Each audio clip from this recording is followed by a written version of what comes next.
Mưa lũ điên cuồng tấn công Trung Quốc, hàng chục con đập như quả bom nước đang khiến cho chính quyền Trung Quốc run sợ từng giờ. Đập Tam Hiệp tăng cường xả lũ, nước lũ nhấn chìm 3 tỉnh, nhiều ngôi nhà chỉ còn thấy nóc, hàng trăm ngàn người mất tích và thiệt hại lên tới hàng tỷ đô la.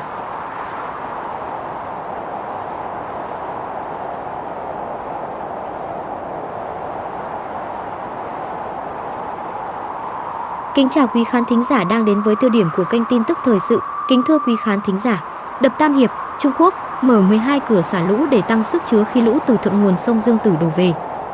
Hình ảnh đập Tam Hiệp mở 12 cửa xả lũ được Tân Hoa Xã đăng tải ngày 17 tháng 7.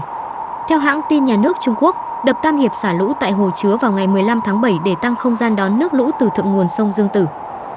Kính thưa quý khán thính giả, mưa bão kinh hoàng, hai đập nước khổng lồ tại Nội Mông đã Trung Quốc bị vỡ tung. Theo Bộ Thủy lợi Trung Quốc, hai con đập khổng lồ ở thành phố Hồ Luân thuộc vùng Nội Mông ở miền Tây Bắc Trung Quốc đã bị sập trong chiều ngày 17 tháng 7.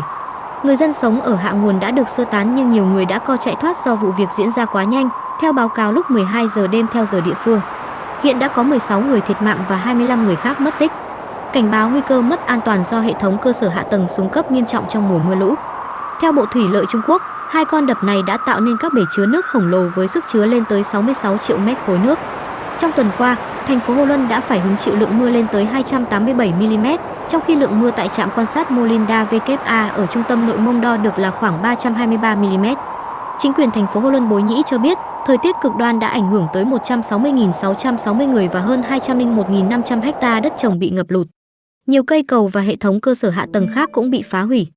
Cùng ngày, Trung tâm Khí tượng Quốc gia Trung Quốc cũng đã ban bố cảnh báo màu vàng trước nguy cơ xảy ra dông bão tại nhiều khu vực của nước này và khuyến cáo các chính quyền địa phương áp dụng các biện pháp đề phòng.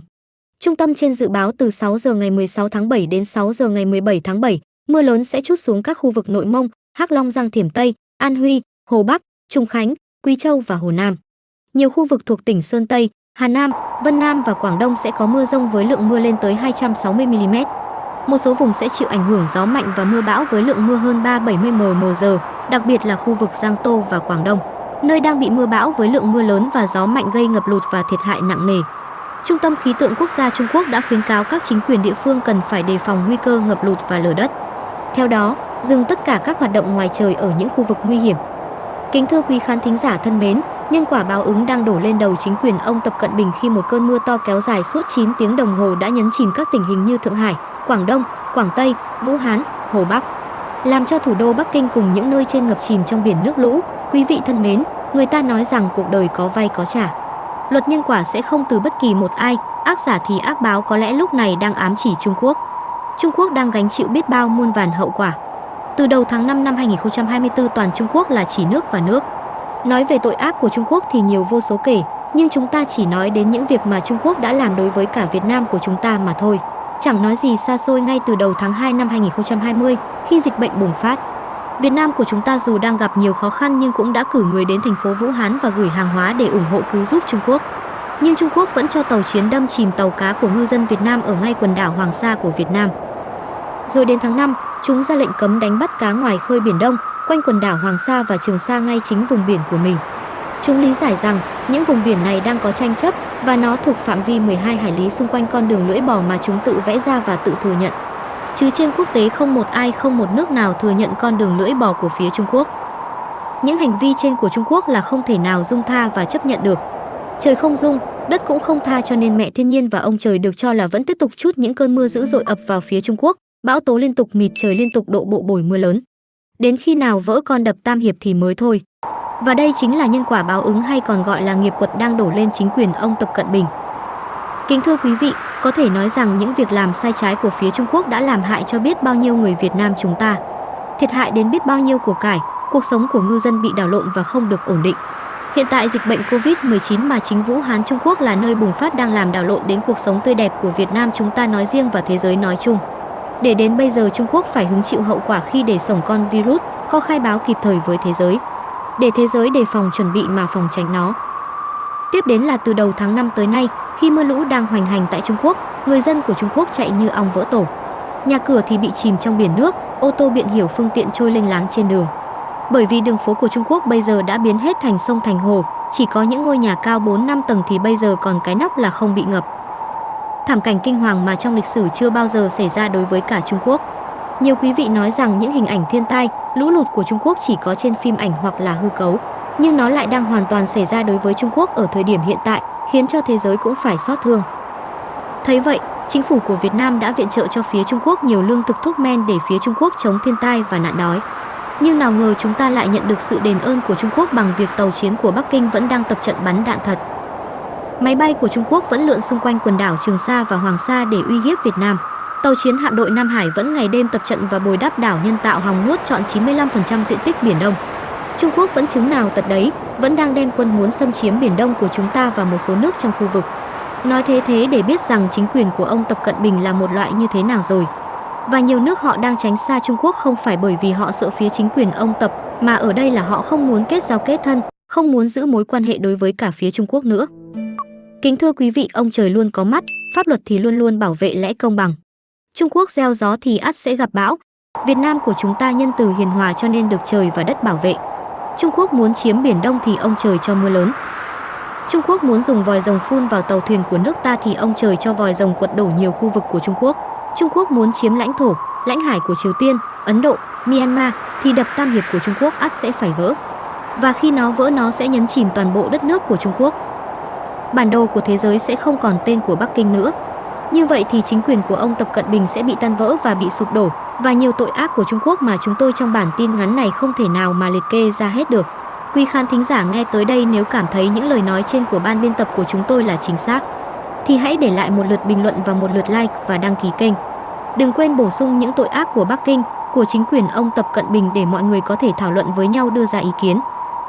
Thưa quý vị, và một số tội ác trên đã khiến cho Trung Quốc bị nhận lại nhiều kết quả của thiên tai, dịch bệnh, khiến cho mưa lũ liên tục xuất hiện từ đầu tháng 5 vừa qua mà chưa có dấu hiệu giảm, điện đường trường trạm bị phá hủy, vỡ đê vỡ đập khắp nơi. Người dân sống trong cảnh màn trời chiếu đất, còn người đứng đầu Đảng Cộng sản Trung Quốc ông Tập Cận Bình được cho là vẫn ăn sung mặc sướng, chăn ấm, đệm êm. Và hàng ngày không quên ủ âm mưu đem quân đội của Bắc Kinh đi gây gổ để xâm chiếm Biển Đông. Và nếu những hành động trên mà không dừng lại gấp, thì chắc chắn Trung Quốc còn gánh chịu nhiều hậu quả thiên tai và dịch bệnh. Theo một nguồn tin đáng tin cậy cho biết, mưa lũ ở Trung Quốc chưa chấm dứt, Trung Quốc lại xuất hiện thêm một mầm mống bệnh truyền nhiễm khác. Bệnh này được cho là còn nguy hiểm hơn cả Covid-19, nhưng phía Trung Quốc đang giấu thông tin này đối với cả thế giới. Và nếu như nguồn tin trên là sự thật, thì chắc chắn Trung Quốc sẽ bị lụi tàn, bị đánh sập vào tháng 12 năm nay năm 2022. Và đây chính là lời tiên tri của cậu bé Ấn Độ nổi tiếng trên thế giới, nói rằng năm 2022 là một năm đại họa của Trung Quốc, quả đúng là không sai. Và cậu bé còn dự báo rằng cuối năm nay Trung Quốc sẽ bị sụp đổ, nếu như chính quyền của ông Tập Cận Bình không tu tâm tích đức đối xử tốt với cả một số nước trên thế giới, trong đó có Việt Nam. Kính thưa quý vị, một số cư dân mạng bình luận rằng dường như ông trời và mẹ thiên nhiên đang muốn quét sạch Đảng Cộng sản Trung Quốc, nhất là ông Tập Cận Bình, người được cho là cầm đầu đường dây chuyên đi xâm chiếm Biển Đông và lãnh thổ các nước trong khu vực, trong đó có Việt Nam. 100 triệu người dân Việt Nam hoan hô và hưởng ứng mạnh mẽ khi lực lượng biên phòng và các lực lượng chức năng khác của Việt Nam đã phát hiện và bắt sống một số người của Trung Quốc vượt biên trái phép vào lãnh thổ của Việt Nam bằng đường mòn biên giới và đang lẩn trốn ở thành phố Hà Nội và một số tỉnh như Bắc Ninh và Bắc Giang, Thái Nguyên. Kính thưa quý vị, trong suốt những ngày vừa qua, đã có rất nhiều tờ báo quốc tế cũng như các trang mạng xã hội đưa tin về tình hình mưa lũ, bão tố mịt mờ ở Trung Quốc, kèm theo đó là rất nhiều các bình luận của cư dân mạng. Nhiều người nói rằng sấm sét có đánh trúng cơ quan đầu não chính quyền ông Tập Cận Bình cũng không hết tội. Còn rất nhiều ý kiến khác bình luận cho rằng mong trời và đất hãy tiếp tục ra tay trừng trị tận gốc Trung Quốc, bởi vì chỉ có như vậy thế giới mới được bình yên. Hầu hết các ý kiến đều nói Trung Quốc chính là nguyên nhân gây ra những rắc rối cho thế giới. Điều đó đã được minh chứng bằng những cuộc đụng độ nảy lửa trên Biển Đông, đối đầu căng thẳng ở biên giới, đánh chiếm các quần đảo ở Vịnh Bắc Bộ, đâm chìm tàu cá của ngư dân Việt Nam, gây ra nhiều vấn đề rắc rối cho thế giới như đại dịch Covid-19. Ngoài ra còn gây ra nhiều hiềm khích với Mỹ, luôn nuôi tham vọng nguy hiểm hòng khống chế thế giới. Ngoài ra còn bao nhiêu tội ác khác, đây chính là nguyên nhân vì sao mà trong suốt gần 2 tháng vừa qua, bầu trời của phía Trung Quốc liên tục u ám, đen tối, mang theo những cơn mưa to đến rất to, liên tục ùn ùn trút hàng tỷ mét khối nước từ trên thượng nguồn con đập Tam Hiệp đến hạ nguồn con sông Dương Tử. Từ đông sang tây, từ bắc tới nam, thiệt hại là không thể quy đổi ra bằng tiền. Thế nhưng, chính quyền của ông Tập Cận Bình một mặt nói rằng dân chúng của Trung Quốc vẫn đang rất ổn. Quân đội của Bắc Kinh vẫn đang bắn đạn thật tập trận rầm rộ ở ngoài Biển Đông. Mặt khác, ông Tập lợi dụng việc mưa bão kéo dài trong nhiều ngày vừa qua để kêu gọi các nước trên thế giới, nhất là các nước trong khu vực châu Á Thái Bình Dương, trong đó có Việt Nam. Hãy ủng hộ Trung Quốc bằng tiền, bằng lương thực, bằng thực phẩm hoặc là bằng vàng cũng được. để Trung Quốc phân phát cho những người dân đang sống trong cảnh màn trời chiếu đất vì nhà cửa của họ đã bị lũ cuốn trôi hết đi rồi. Tuy nhiên, một nguồn tin thân cận tiết lộ rằng những khoản trợ cấp ủng hộ mà các nước đưa cho Trung Quốc đã bị ông Tập Cận Bình đem đi đầu tư vào quân sự, quân đội để đi nghênh chiến lại với cả các nước. Vì thế, nhiều ý kiến cho rằng các nước không nên ủng hộ tiền và vật chất cho Trung Quốc. Vì số tiền ủng hộ đó đâu có đến được tận tay người dân bị lũ lụt đâu, mà chính quyền của ông Tập Cận Bình đã ăn chặn mất hết rồi. Đấy là nguyên nhân vì sao rất nhiều người dân của Trung Quốc không còn niềm tin vào người đứng đầu chính phủ của Trung Quốc nữa. Càng ngày họ càng bị chính quyền của ông Tập coi không ra gì. Bắc Kinh giờ đây không còn là Bắc Kinh của ngày xưa nữa, giờ họ chỉ biết đi xâm chiếm, đi gây gỗ, đi gây hấn để muốn đè bẹp các nước, mong cho Trung Quốc trở thành cường quốc số 1 trên thế giới. Thế cho nên trong một tuyên bố mới đây tại một cuộc họp thuộc giới chức cao tầng của Đảng Cộng sản Trung Quốc ở thủ đô Bắc Kinh, ông Ngụy Phượng Hoàng, bà Hoa Xuân Ánh, ông Vương Nghị cùng ông Tập Cận Bình và ông Lý Khắc Cường đồng loạt bắt tay nhau nói rằng nếu Trung Quốc là số 2 trên thế giới thì không ai là số 1. Mà Trung Quốc đã là số 1 của thế giới rồi thì Mỹ, Nga, Nhật Bản, Hàn Quốc cũng như nhiều nước ở khu vực Liên minh châu Âu, Anh, Pháp, Đức sẽ luôn luôn là số 2, vì thế Trung Quốc sẽ không bao giờ để cho một nước nào đè đầu cưỡi cổ. Nhiều ý kiến nghe xong tuyên bố mạnh miệng và hùng hồn của bà Hoa Xuân Oánh, ông Lý Khắc Cường, ông Ngụy Phượng Hòa và ông Tập Cận Bình, họ đều cho rằng đúng Trung Quốc là số 1 của thế giới, nhưng ở đây là số 1 về đi ăn cướp, ăn cắp sở hữu trí tuệ, số 1 về đi gây hấn, gây gổ, đánh nhau và số 1 về vấn đề lây lan dịch bệnh Covid-19 cho toàn thế giới. Chứ còn số 1 hùng mạnh về quân sự, về kinh tế, về xã hội, về văn minh thì Trung Quốc chỉ xếp hạng bét trên thế giới mà thôi. Kính thưa quý vị, vào đêm ngày hôm qua, theo một tờ báo địa phương của Trung Quốc cho biết, lũ lụt tồi tệ nhất đất nước này trong nhiều thập kỷ có nguyên nhân một phần là do sự nóng lên toàn cầu và cải tạo đất trái phép của Trung Quốc. Tờ báo của Trung Quốc cho biết, mùa hè năm nay năm 2021, hàng chục triệu người trên khắp đất nước Trung Quốc đã bị ảnh hưởng bởi những cơn mưa xối xả, gây ra lũ lụt và lở đất ở các thành phố và làng mạc tại hàng chục tỉnh thành phía nam của Trung Quốc. Đây là trận lũ lụt tồi tệ nhất tấn công Trung Quốc trong nhiều thập kỷ vừa qua. Mưa lớn vùi dập 7 trên 31 tỉnh kể từ tháng 4 tới bây giờ, ảnh hưởng đến khoảng 97 triệu người dân, khiến 1.550 người chết và mất tích. Bộ Quản lý Khẩn cấp của Trung Quốc cho biết, hôm ngày 23 tháng 4 thiệt hại kinh tế cho đến nay ước tính khoảng 100 tỷ nhân dân tệ, nhưng con số này được cho là mới thống kê, còn thực tế của nó phải gấp hàng trăm lần. Lũ lụt ở Trung Quốc bắt đầu ở miền Nam, ở tỉnh Quảng Tây và Hồ Nam vào đầu tháng 4. Những trận mưa lớn đã tàn phá khắp các vùng rộng lớn của đất nước, bao gồm tỉnh Giang Tây ở phía đông, An Huy phía nam và Hồ Bắc ở miền Trung. Ứng phó khẩn cấp về kiểm soát lũ được nâng lên mức cảnh báo cao nhất ở nhiều nơi. Và thông tin trên cũng đã kết thúc chương trình thời sự hôm nay của Trang tin Việt Nam. Để bỏ lỡ những thông tin nóng hổi đa chiều của chúng tôi, quý vị hãy bấm like, share, đăng ký kênh để nhận được thông báo mới nhất khi chúng tôi phát sóng. Còn bây giờ xin thân ái chào tạm biệt và hẹn gặp lại.